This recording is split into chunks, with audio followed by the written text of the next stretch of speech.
নমস্কার, সুপ্রভাত সকলকে। প্রথমে জানাই আমার চ্যানেলে আপনাদের সবাইকে স্বাগত এবং অভিনন্দন। তো আপনারা একটা অভিযোগ করেছেন যে অনেক দিন নতুন ভ্লগ আসছে না কেন। তো সত্যি কথা বলতে কি আমি একটু কাজের চাপে অনেক দিন কোথাও বেরোতে পারিনি।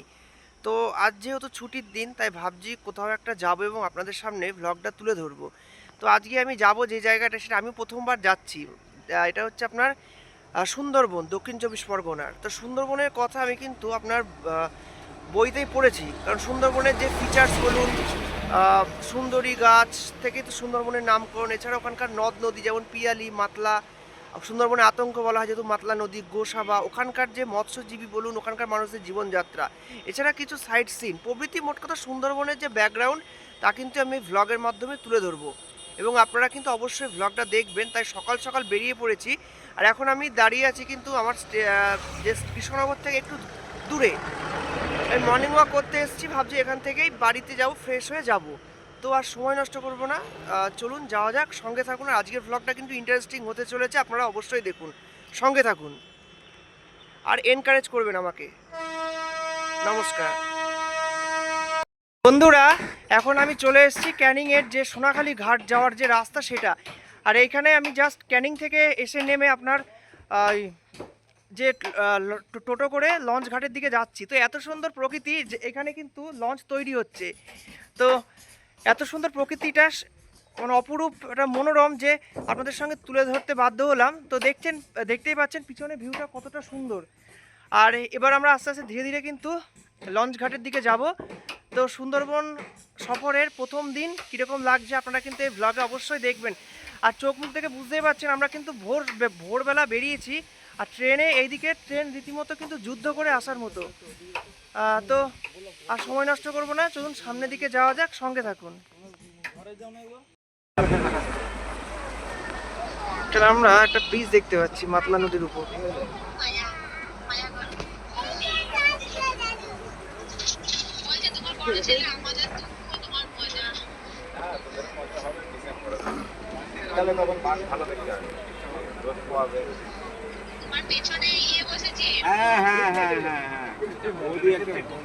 ব্রিজটা বোধহয় নামখানা বা আপনার এই ক্যানিংকে যুক্ত করছে।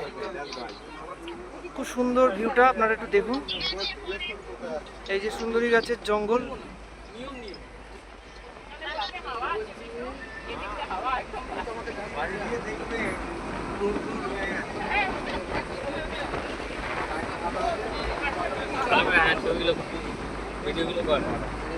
সামনে এলাম।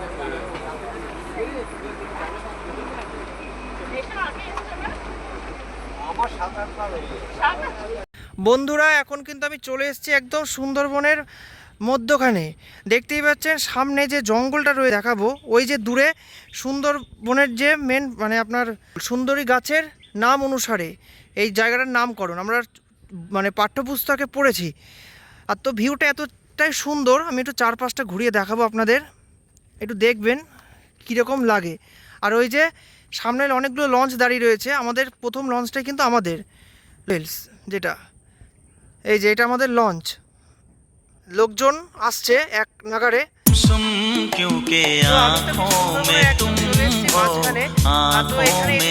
দারুণ লাগছে। আর সবচেয়ে বড় কথা, গরম রয়েছে, আনন্দের মাঝখানে গরমটা গরম বলে মনে হচ্ছে না। তো এই যে সুন্দরবনে আমার যে অনেক দিনের আসার একটা স্বপ্ন বা প্ল্যানিং, সেটা যে আসতে পেরে আমার তো বিশ্বাসই হচ্ছে না। অনেকদিন পরে অনেকদিন পর আমি এই যে আপনার কোথাও ঘুরতে এসেছি নতুন জায়গার। এবং সুন্দরবনের সফর কিন্তু আমার প্রথমবার, কারণ এই সাউথ লাইনে আমি এর আগে আসিনি। তো চারপাশে ব্যাকগ্রাউন্ডটা দেখে বুঝতে পারছেন আমরা কিন্তু একটু পরেই লঞ্চ করে কিন্তু সুন্দরবনের যে সাইড সিন, এটা হচ্ছে জলের মাঝখানে প্রায় 6-7 ঘন্টা থাকবো। দারুণ লাগছে কি ব্যবস্থা করে। আর চোখ মুখ পুরো দেখতে পাচ্ছেন খাইল হয়ে গেছি। তো যাই হোক, আজকে দারুণ লাগছে, এর সঙ্গে চারপাশটা দেখাতে পেরে খুব ভাল লাগছে। আপনারা দেখতে থাকুন আজকের ভ্লগ। এখানে অনেক রকম গাছপালা দেখা যায়, সুন্দরী, গরান, গেওয়া, হোগলা পাতা প্রমুখ। আর এখানকার নদ নদীগুলো কিন্তু খুব উল্লেখযোগ্য, যেমন বিদ্যাধরী, ছেড়ে, যেখানে মন ভোলে সব বেদনা।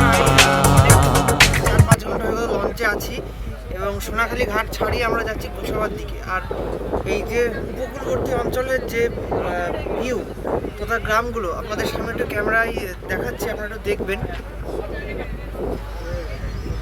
এই যে পুরো ছায়া, রবীন্দ্রনাথ একটি কবিতা ছিল, ছায়া সুনিবিড় শান্তির নীড়, যে ছোট ছোট গ্রামগুলি, সামনে নদী আর এই গাছপালা দিয়ে মোড়া ছোট ছোট ক্ষুদ্র গ্রাম, যেগুলোকে ভৌগোলিক ভাষায় হ্যামলেট বলে।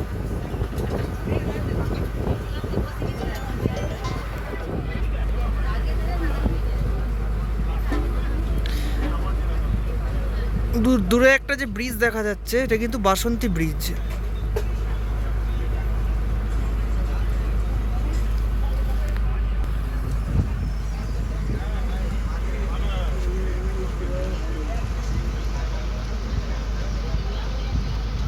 এই যে মাতলা নদীর সৌন্দর্য।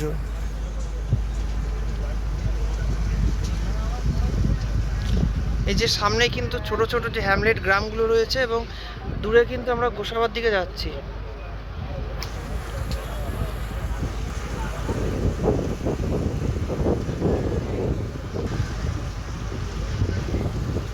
এখন কিন্তু আমি একদম লঞ্চের সামনে রয়েছি, আর এই যে আমাদের পুরো টিম, মানে যারা যারা আমরা সুন্দরবন কভার করছি, তো এখন লঞ্চটা আমাদের মাঝখানে দাঁড়িয়ে রয়েছে। তো এত সুন্দর প্রকৃতি, তো আপনাদের সামনে টিপ করছি। এই যে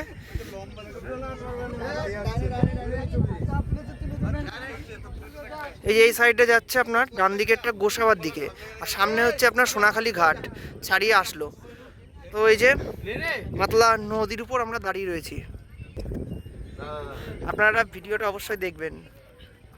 এখন আমরা সুন্দরবন সফরে এসেছি গোসাবার যে রবীন্দ্রনাথের যে হ্যামিল্টন বাংলো, দেখতেই পাচ্ছেন কিন্তু কাতারে কাতারে অনেক লোক আসছে। আর আমি কিন্তু আস্তে আস্তে এই বাংলোর ভিতরে রয়েছি এবং বাংলোর মধ্যে কি আছে সেটা আপনাদের দেখাবো। চলুন যাওয়া যাক। এই যে এটা বাংলোর গেট, চলুন সামনে যাওয়া যাক। এই যে সামনে বাংলোর ঘর, এই যে রবীন্দ্রনাথ আমাদের বিশ্ববরেণ্য কবি। এখানেই শোনা গেছে, মানে লোকাল লোকজনের মুখে, তিনি নাকি এখানে নাকি একটা সময় জীবনের অনেকটা সময় ছিলেন এবং কবিতা রচনা করতেন, which is called Hamilton bungalow. আমরা ধীরে ধীরে বাংলোর উপরে উঠছি। বাংলোর ঘর রবীন্দ্রনাথের, এই দেখতেই পাচ্ছেন আমার ছবি রয়েছে। এই যে খিড়কি দেওয়া জানলা, এগুলো আগেকার দিনে কিন্তু বাড়িতে দেখা যেত, মানে পুরনো যে প্রাক্তন বাড়িতে খিড়কি দেওয়া জানলা দেখা যেত। খিড়কি থেকে সিন্ধু দুয়ার। তো আমি এখন রবীন্দ্রনাথের হ্যামিল্টন বাংলোতে রয়েছি, যেটাকে বেকন বাংলো বলে। আর তো আজ এই ওয়েদারটা কিন্তু দারুণ, একটা কুল ওয়েদার। তো এত সুন্দর জায়গা আপনাদের সামনে তুলে ধরতে পারে, খুব ভালো লাগছে। এই দেখুন কতটা সুন্দর জায়গাটা, বেকন বাংলোর গার্ডেন। বেকন বাংলার পাশে একটা জলাশয় রয়েছে। এদিকে বাচ্চাদের ওই কিছু খেলনা রয়েছে, মানে যেহেতু পার্ক মতো। তো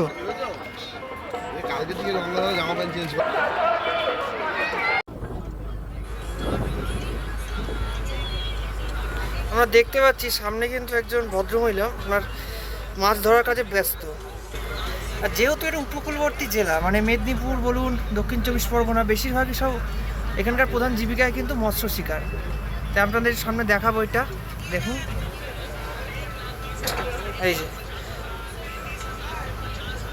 কি মাছ আছে সেটা উনি একমাত্র বলতে পারেন।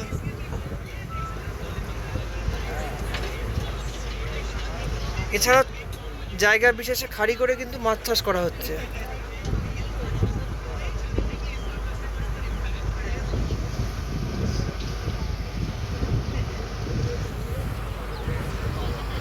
সামনে কিন্তু ছেলের দল আপনার তাদের শৈশবের খেলায় ব্যস্ত।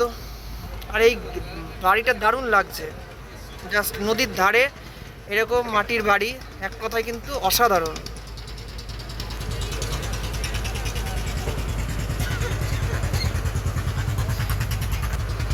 বন্ধুরা, যত দূরেই দেখানো যায় শুধু কিন্তু জলরাশি, আর দুদিকে কিন্তু সবুজ যে জঙ্গল। আর এখানকার স্থানীয় যে জঙ্গল সেটা কিন্তু দারুণ একদম। আর আপনার লঞ্চ রয়েছে, লঞ্চ কয়েকটি, মানে জেটি ঘাট যেখানে লোকজন সবাই কিন্তু এই যে সুন্দরবন আনন্দে মেতে রয়েছে। হ্যাঁ, আর একটা লঞ্চ কিন্তু ফিরছে, আমি একটু দেখাবো। ওই যে দূরে একটা লঞ্চ কিন্তু গোসাবা থেকে ফিরছে। আর যেহেতু এই কাছেই বাংলাদেশ, মানে সুন্দরবন বাংলাদেশের একদম প্রায় সন্নিকটে, তাই কিন্তু প্রত্যেকটা বোটে ইন্ডিয়া এবং বাংলাদেশের যে ফ্ল্যাগ থাকবে।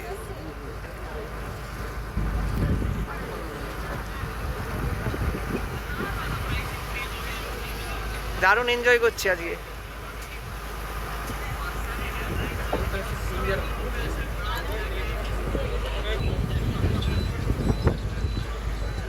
ছায়া সুনিবিড় শান্তির নীড় ছোট ছোট গ্রামগুলি।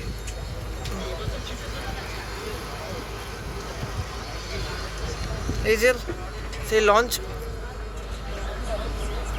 লক্ষ্য করে দেখবেন ওখানে ইন্ডিয়ার কিন্তু ফ্ল্যাগ রয়েছে।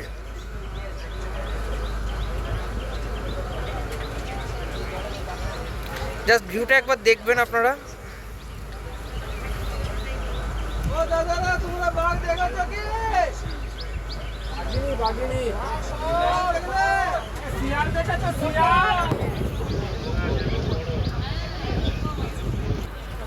তো আমাদের আবার দেখা হবে হচ্ছে গোসাবায় গিয়ে, একটা পক্ষীরালয়, হ্যামিল্টন বাংলো, এইসব জায়গায়। তো যাই হোক, দারুণ লাগছে এবং আপনাদের সামনে ব্লগটা তুলে ধরতে আরও সুন্দর লাগছে। আর পিছনে দেখছে লঞ্চের লোকজন রয়েছে। তো যারা ট্যুরিস্ট, তো সুন্দরবন সফরে আসবেন অবশ্যই।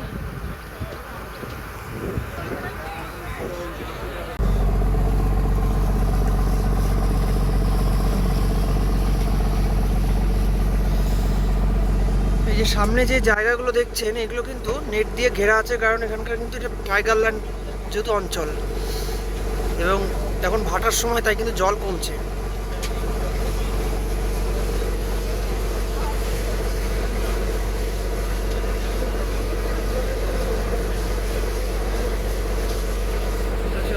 এইটাই কিন্তু ম্যানগ্রোভ অরণ্য।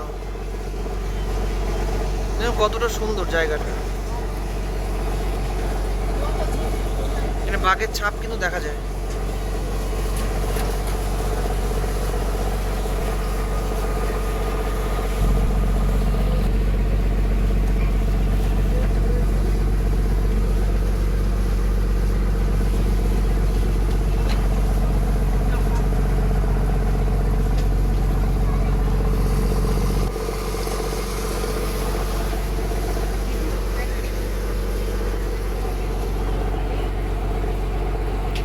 এখন আমরা সুন্দরবনের সফরে প্রথম দিন, তো আমরা এখন মাতলা নদীতে নৌবহর করছি।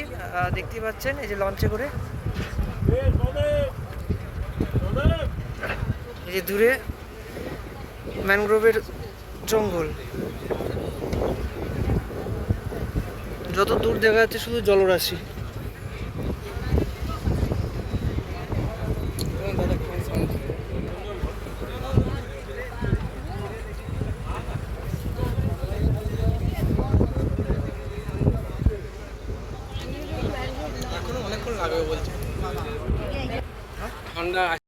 তো আজকে যেহেতু সুন্দরবন উৎসবের প্রথম দিন, তো এই যে ব্রেকফাস্ট চলে এসেছে, লুচি, আলুর দম আর হচ্ছে মিষ্টি। এটা বাঙালিয়ানা যে ব্রেকফাস্ট। এখন আমি দাঁড়িয়ে রয়েছি বর্তমানে আমি দাঁড়িয়ে রয়েছি সুন্দরবনের বিখ্যাত ম্যানগ্রোভ অরণ্যের একদম সামনে। আর এই যে আমাদের পিছনে হোটেল, আমরা জাস্ট এখনই লঞ্চ থেকে এসে নামলাম। ওই যে আমাদের হোটেল, নাম হচ্ছে S2 হোটেল, এই সামনেই হচ্ছে আমাদের হোটেলটা। তো আমরা এখনই কিন্তু দীর্ঘ 6 ঘন্টা অতিক্রম, মানে মাতলা নদীর উপর ছিলাম। সুন্দরবনের যেটি আতঙ্ক নদী, এই যে মাতলা রিভার, সেই নদীর উপর আমরা দীর্ঘ 6 ঘন্টা পর, 6 ঘন্টা আমরা ওই যে সোনাখালি, তারপরে আপনার ক্যানিং হয়ে আমরা এখন যে জায়গাটায় অবস্থান করছি সেটা হচ্ছে গোসাবা। তো গোসাবা ঘাটে কিন্তু আপনারা দেখুন আমরা কিন্তু আসলাম। আর এখন কিন্তু ভাটার সময় যেহেতু, তাই দেখুন নদীতে কিন্তু চর পড়ে গেছে। আর এই জোয়ারের সময় কিন্তু এই জায়গাগুলো কিন্তু পুরো জলমগ্ন হয়। তো এই যে এই লঞ্চটা করে আমরা আসলাম।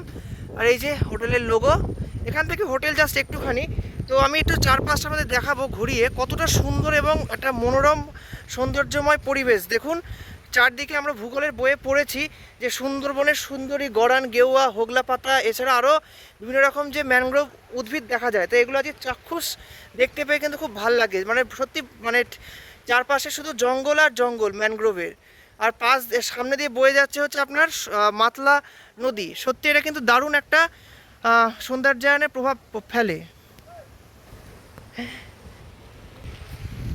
এই যে এইদিকে এখন চর, মানে এগুলো 12টার সময় জোয়ার থাকে, তখন কিন্তু এগুলো পুরো একদম জল একদম ওই অবধি উঠে যায়, দেখতেই পাচ্ছেন ওই জলের যে ছাপ দেখে। আর যেহেতু আমরা হচ্ছে এখন পড়ন্ত বিকেল প্রায়, তো বন্ধুরা পড়ন্ত বিকেলে এই যে ম্যানগ্রোভ অরণ্যের পাশে কি এত মৃদুমন্দ হাওয়া, সত্যি আমাকে কিন্তু দারুণ, আমাকে মানে একটা কী বলবো, একটা আনন্দ মানে দায়ক একটা অনুভূতি লাগছে এবং আপনাদের সামনে তুলে ধরতে পেরে খুব ভালো লাগছে। কারণ যেহেতু আমি ভূগোলের ছাত্র আর ট্রাভেলিং খুব আমার প্রিয় একটা কী বলবো আমার হৃৎপিণ্ড। তো আমি চেষ্টা করি ভালো মানে ভিডিও আপনাদের সামনে তুলে ধরার, হয়তো পাহাড় হোক বা নদী, তা সবসময় তো বেরোতে পারি না। তা আজকে যাই হোক অনেক দিন বাদে ছুটি পেয়েছি, অর্থাৎ তো ছুটি অ্যারেঞ্জ করে আপনাদের সঙ্গে এই মানে সুন্দরবন ভ্রমণের যে ভ্লগ তা কিন্তু আমি তুলে ধরছি। তা ভিডিওটা কিন্তু একটু ইন্টারেস্টিং হতে চলেছে এবং আপনারা কিন্তু অবশ্যই দেখবেন। আর এই এই এই মাতলা নদীকে কেন আতঙ্ক বলা হয় সেটা কিন্তু আমি এখনই বললাম। আর নদীর গর্জনটা নিশ্চয় আশা করি শুনতে পাচ্ছেন, এক নাগারে কিন্তু গর্জন চলে যাচ্ছে। তা আমাদের একটু আগে কিন্তু আমাদের লাঞ্চ দিল হচ্ছে নদীর উপরে, আমরা আপনার হচ্ছে লাঞ্চ করলাম। তা চারপাশে যে ভিউটা দেখলাম সত্যি অ্যাকচুয়াল দারুণ এবং অসাধারণ। চলুন সামনে যাওয়া যাক, সঙ্গে থাকুন বন্ধুরা। তো এই যে আমাদের যে বিগত বছরগুলোতে যে মানে দুর্বিষহ যে ঘূর্ণিঝড়, মানে যে আপনার সাইক্লোনগুলো ঘটেছে, যেমন আইলা 2009 সালে, তো হয়েছে ফণী, তারপরে আপনার বুলবুল, তারপরে হচ্ছে রিসেন্ট হচ্ছে 2020 সালে আমফান। তো সেই সময়কার কিন্তু এই মানে এই জায়গাগুলো কিন্তু খুব মানে এফেক্টেড হয়েছিল। তো এখন এই জায়গাগুলো অনেকটা উঁচু করে দিয়েছে, এই যে পার বাঁধিয়ে দিয়েছে মানে নদী থেকে। এই যে আমি ছিলাম কিন্তু ওইখানে ম্যানগ্রোভ অরণ্যে একদম মাঝামাঝিতে চলে এসেছি। এই যে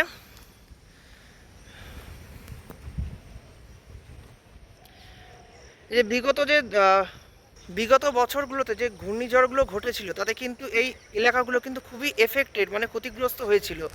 তো আজকে সেই জায়গাতে আসতে পারছি এবং চারপাশটা আপনাদের সামনে তুলে ধরতে পারছি। তো এই জায়গাগুলো কিন্তু সত্যি খুবই দুর্গম, আর এখানকার বেশিরভাগ মানুষেরই কিন্তু প্রধান জীবিকা আপনার মৎস্য সংগ্রহ করা। তা আমি যখন মানে বোটে করে আসছিলাম, এই যে আমি তো এখন বর্তমানে গোসাবায় রয়েছি, তো এখানে দেখছি বিভিন্ন মানে পুরুষ মহিলা সকলে কিন্তু মাছ মানে ধরছে জাল দিয়ে বা খাড়ি করে, কারণ এটাই হচ্ছে তাদের প্রধান মানে সোর্স অফ ইনকাম।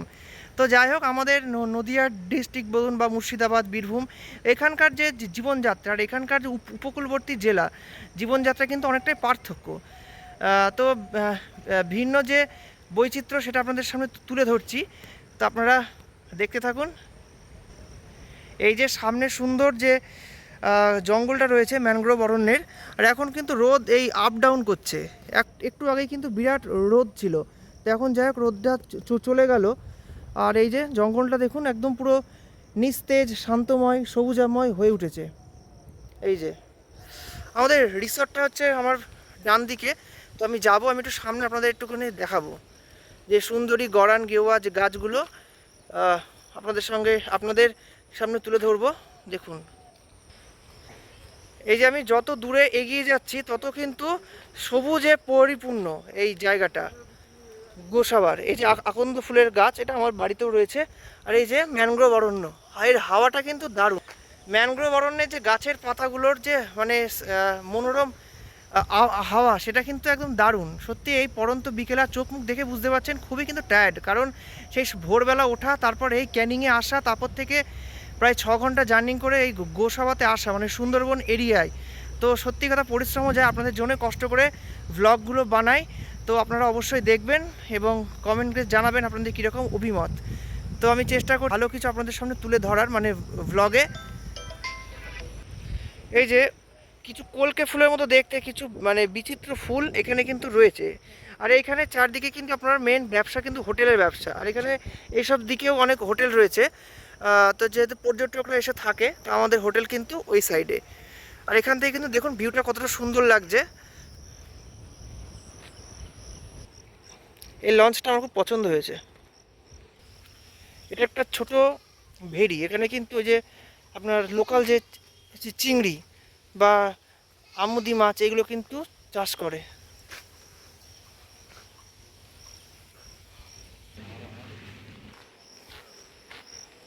গোসাবার রাস্তা। তো এখন ফাইনালি চলে এসেছি এই যে আমাদের হোটেল মা তরু ভিলা। এই হোটেলে আজকে আমরা থাকবো। চলুন হোটেলের দিক গিয়ে দেখা হচ্ছে।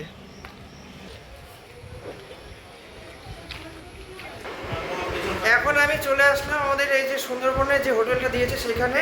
চোখ দেখতেই পাচ্ছেন, হোটেলটা কিন্তু গোসাবা পক্ষীরালয়তে রয়েছে। তো এখন ফ্রেশ হব, দেখা হচ্ছে আবার পরে। আর এই যে আমার পার্টনার এসছে, আমি আরও মানে সৌভিকের স্কোয়ার। সুন্দরবনে আজকে ডে 1। তো এখন হচ্ছে সন্ধে হয়ে গেছে আর আমরা পুরো ফ্রেশ হয়েছি। তো এখন এখানে ঝুমুর ডান্স চলছে। ঝুমুর ডান্স আদিবাসীদের যে নৃত্য শিল্প, তা এটা আপনাদের সামনে একটু দেখাবো, দেখুন।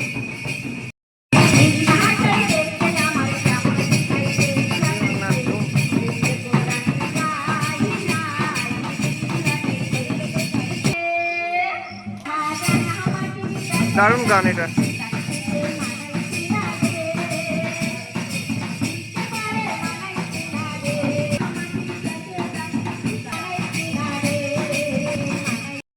তো সারাদিন এত জার্নিং করার পর আমি কিন্তু খুব টায়ার্ড হয়ে পড়েছি। আর এখন প্রায় রাত অনেকটাই বাজে, প্রায় 12টা।